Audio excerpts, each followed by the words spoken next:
Hello DSR study point की warriors students, स्वागत है आपका हमारे YouTube channel DSR study point में। तो बच्चों, आज हम क्लास 11 का जो वर्ल्ड ज्योग्राफी का जो चैप्टर है जिसका नाम है भू आकृति तथा उनका विकास, ये बच्चों इस वीडियो का सेकंड पार्ट होने वाला है। फर्स्ट पार्ट मैंने अपलोड कर दिया है, जाकर आप देख सकते हैं।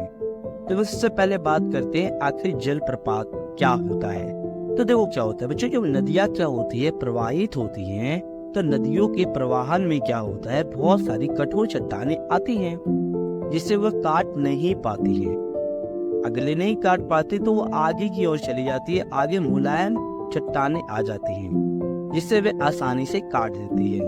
तो धीरे धीरे क्या होता है, नदियों के तल में क्या हो जाता है, यानी ऊंचाई में क्या होता है बच्चों, अंतर आ जाता है और उसका जल ऊपर से नीचे की ओर क्या होता है, गिरता है। और इसी को ही हम क्या कहते हैं, जल प्रपात कहते हैं। आप चित्र में भी देख सकते हो किस प्रकार से चट्टानों से जो ऊपर से नीचे जल आ रहा है, इसे जल प्रपात कहते हैं। दूसरा आता है छिप्रिका। अब छिप्रिका का मतलब क्या होता है बच्चों, नदियां जब क्या करती है, जब कठोर और नरम चट्टानें लगातार क्रम वाइज सीक्वेंस वाइज आती रहे, तो नदी उस पर क्या करती है, सीढ़ी जैसी आकृति बनाने लग जाती है और बहने लग जाती है। इस प्रक्रिया से क्या होता है, छोटे छोटे कई प्रकार के प्रपात बनने लगते हैं, जिसे छिप्रिकाएं कहते हैं। आप चित्र में देख रहे हो ना, एक नदी निकल रही है लेकिन बीच में चट्टानें हैं। इस प्रकार से क्या होता है, धीरे धीरे प्रवाह तेज होने लग जाता है और इस तरीके से छोटे छोटे छिप्रिकाओं यानी जलप्रपातों का निर्माण होता है। अब बात करते हैं निक्षेपित स्थल रूप। निक्षेपित का मतलब क्या होता है बच्चों, इकट्ठा होना। ठीक है, पहले बात करते हैं जलोढ़ पंख के बारे में। तो होता क्या है बच्चों, जो पहाड़ी और पर्वतीय क्षेत्र होते हैं ना, तो वहाँ क्या होता है, प्रवाह थोड़ा धीमा होता है। तो वह क्या करते हैं, अपने साथ जो मतलब कंकड़ हो गए, पत्थर हो गए, ठीक है, ये क्या करते हैं, ऊपर से पहाड़ों से नीचे की ओर लेकर आते हैं। ठीक है, ये नदियाँ जब लेकर आती हैं तो त्रिकोणीय आकार का क्या होती है, जमा कर देती है। जैसे आपको चित्र में दिख रहा होगा, त्रिकोणीय आकार का बना देती है और यही त्रिकोणीय आकार की आकृति क्या कहलाती है, जलोढ़ पंख कहलाती है। दूसरा आता है डेल्टा। डेल्टा का निर्माण कैसे होगा बच्चों, जब नदियां क्या होती है समुद्र में गिरती हैं, तो समुद्र में गिरने से पहले वो क्या करते हैं, बहुत सारा अवसाद लेकर आती है, मतलब मटेरियल बहुत सारा लेकर आती है, मिट्टी, कंकड़, बजरी, सब बहुत सारी चीजें होती है। तो क्या करती है, वो अवसाद जब मंद ढाल के कारण क्या होता है, वो अवसाद जो होता है वो समुद्र से पहले ही क्या करती है, छोड़ देती है त्रिभुज, और इस प्रकार से त्रिभुजाकार आकृति में क्या होती है, जम जाती है और इसे ही हम क्या कहते हैं, डेल्टा कहते हैं। आप चित्र में देख सकते हो किस तरीके से नदियों में पानी तो चला गया लेकिन जो कंकड़ या अवसाद था वो उसी क्षेत्र में रोक दिया, इसे डेल्टा कहते हैं। सबसे बड़ा डेल्टा सुंदरवन डेल्टा। बात करते हैं बाढ़ के मैदान। अब होता क्या है बच्चों, जिस प्रकार अपर्दन से घाटिया का निर्माण होता है, उसी प्रकार निक्षेपण से क्या होता है, बाढ़ के मैदानों का निर्माण होता है। और जो बाढ़ के मैदान होते हैं ना बच्चों, वो निक्षेपण का काफी प्रमुख रूप है। इसमें क्या होता है, जो बारीक प्रकार की रेत, मिट्टी, कंकड़, पत्थर, ये क्या होता है, नदी के आसपास में जम जाता है। ठीक है, और इस प्रकार हर साल क्या होता है, बाढ़ आने पर क्या होता है, पानी की जो तट होते हैं ना, फैलता है और ये उस जगह को क्या करते हैं, जमा देती है। इन्हीं को ही हम बाढ़ के मैदान, आप चित्र में देख सकते हैं, बाढ़ के मैदान कहते हैं। ये काफी ज्यादा उपजाऊ होता है बच्चों, जैसे क्या होता है, किसानों के लिए काफी ज्यादा उपयोगी होता है। क्यों? क्योंकि जब ये पानी सूख जाता है तो आसपास का क्षेत्र काफी ज्यादा उपजाऊ बन जाता है। ठीक है, बाढ़ वाला मैदान काफी ज्यादा उपजाऊ होता है।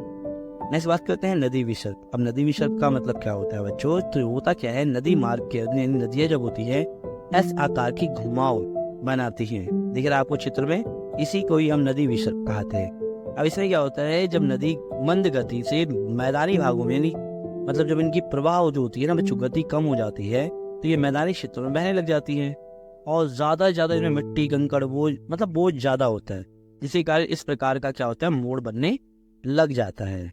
और नदी की बाहरी किनारों पर क्या होता है, अपर्दन भीतरी किनारों पर निक्षेपण से घुमाव का आकार बढ़ता जाता है, जो काफी लंबे समय बाद क्या हो जाता है, अलग हो जाता है, जिसे गोखुर झील कहते हैं। आपको दिख रहा होगा चित्र में किस तरह नदी आ रही लगी, बगल में क्या होती है, गोखुर झील का निर्माण हो जाता है। ठीक है, नेक्स्ट बात करते हैं गुम्फित नदी। अब गुम्फित नदी क्या होती है, आपको चित्र में बच्चों ध्यान से देखना। ठीक है, क्या होती है, जब नदियां होती है निचली घाटियों के बहाव से जब उनकी गति धीमी पड़ जाती है, तो नदियां अपने साथ बहुत सारे अवसाद जमा, यानी कंकड़, पत्थर, जो भी चीजें जमा करने लगती हैं। इससे नदी क्या होती है, जैसे अब जमा एक जगह होने लग जाता है, तो जब जमा हो, ये आपको दिख रहा है जो डॉट डॉट से दिख रही है, यानी ये क्या होगा, जो बजरी होगा ना, ये सारे जमा हो चुका है। इस प्रकार से नदियाँ जो होती है कई शाखाओं में बढ़ जाती है। ये शाखाएं बालू की बनी होती है, दीवार का टाइम काम करती है, और शाखाओं में बढ़ती ऐसी नदियों को गुफित नदी कहते हैं। क्या कहते हैं बच्चों?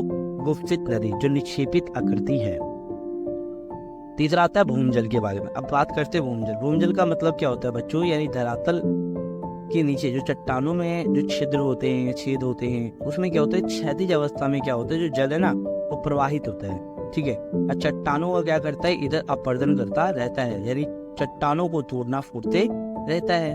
और चूना, ये जो चट्टान जिसमें चूना होता है, वो आर्द्र क्षेत्रों में ज्यादा जहाँ वर्षा होती है, रासायनिक क्रिया द्वारा क्या करते हैं, कई स्थल रूपों का निर्माण करती है, और इसी को ही हम क्या कहते हैं, भूम जल कहते हैं, यानी भूमि का जल कहते हैं। अब बात करते हैं भूमिगत जल, यानी भूम जल द्वारा निर्मित अपर्दित स्थल रूप। यानी भूम जल द्वारा निर्मित कौन कौन से स्थल रूप होते हैं? तो पहले बात करते हैं घोलरंध्र। अब घोलरंध्र मतलब क्या होता है बच्चों? ये कीप के आकार के गर्त होते हैं, जो ऊपर से तो वृत्ताकार होते हैं, ठीक है, और इनकी गहराई क्या होता है, आधी से लगभग 30 मीटर या उससे भी ज्यादा अधिक होती है। ठीक है ना, ये आयताकार कीप के आकार के होते हैं, है ना। देखो आपको गड्ढा दिख रहा है कि नहीं दिख रहा उसके अंदर, इसी को ही हम क्या कहते हैं, घोलरंध्र कहते हैं। दूसरा आता है विलय रंध्र। ये कुछ गहराई पर क्या होता है, घोलरंध्र के निचले वाले भाग से जुड़े होते हैं, यानी जो घोलरंध्र की जो खाइयां हैं उससे जुड़ी होती है। उसमें चूना पत्थर क्या होता है, चट्टानों के तल पर क्या होता है, क्रिया करने का काम करने लग जाता है। आपको विलय रंध्र का चित्र भी आपको दिख रहा होगा। बात करते हैं लैपीज। अब होता क्या है बच्चों, धीरे धीरे जो चूना युक्त चट्टानें जो होती है ना, वो ज्यादातर खाइयों में क्या होता है, बदल जाता है। जो चूना है वो खाइयों में बदल जाता है, और पूरे क्षेत्र में एक अनियमित पतले पतले नुकीले टाइप के ना बच्चों पटक जम जाते हैं। आपको देखो किस तरीके से, जब ये सूख जाता है तो पटक जम जाते हैं, जिन्हें लैपीज कहते हैं। इनका निर्माण क्या होता है, चट्टानों में ना जो पानी जब घुल जाता है और घुलने के बाद जब सूख जाता है, तो इस प्रकार के चट्टानों का निर्माण या लैपीज का निर्माण होता है। बात करते हैं भूमिगत जल या भूम जल द्वारा निर्मित स्थलाकृतियों के बारे में। तो मतलब पहले आता है स्टैलेक्टाइट। अब स्टैलेक्टाइट का मतलब क्या होता है, आप चित्र में ध्यान से देखिएगा। ये चूना युक्त प्रदेश होते हैं जहाँ निक्षेपण प्रक्रिया से स्थलाकृति बनती है। जैसे क्या होता है, जमीन के नीचे ना बहुत सी कंदराएं होती है, जो कंदराओं गुफाएं होती है ना, तो कंदराओं की छत से क्या होता है, जो चूना है ना मिला होता है।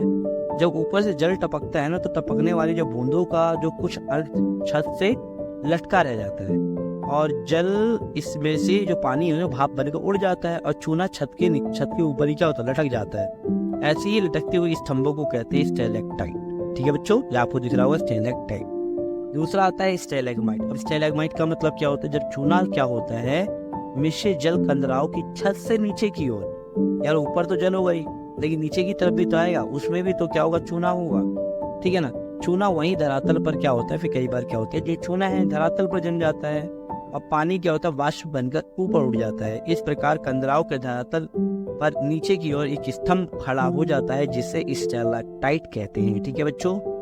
और तीसरा आता है स्तंभ, यानी विभिन्न मोटाई के स्टैलेक्टाइट स्टैलेग्माइट दोनों बढ़कर जब आपस में जुड़ जाते हैं, जिसे क्या कहते हैं, कंदरा या स्तंभ या चूना स्तंभ कहा जाता है।